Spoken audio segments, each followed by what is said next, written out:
ଆଜି ବୋଉ ଘର ଏତେ ଗହଳି ଥିଲା କଣ ପାଇଁ କି, ଆଉ ଏଇ ପିଲାଟା ରାତିରେ ମୁହଁ ଲୁଚଉଥିଲା କଣ ପାଇଁ କି, ବ୍ଲଗଟିକୁ ଶେଷ ଯାଇ ଦେଖନ୍ତୁ ଜାଣିପାରିବେ।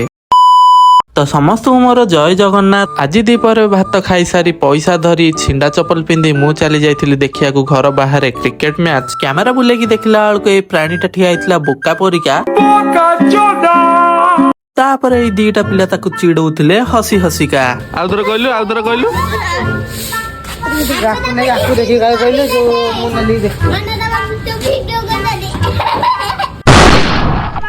ଘରକୁ ଯାଇକି ଦେଖିଲା ବେଳକୁ ଛାତ ଉପରେ ଚାଲିଥିଲା କଣ ମୁଁ ଜାଣି ପାରୁନଥିଲି କିଛି। ତାପରେ ମୁଁ ଆସି ଯାଇଥିଲି ବୋଉ ଘରକୁ ବୁଲିବା ପାଇଁ କି।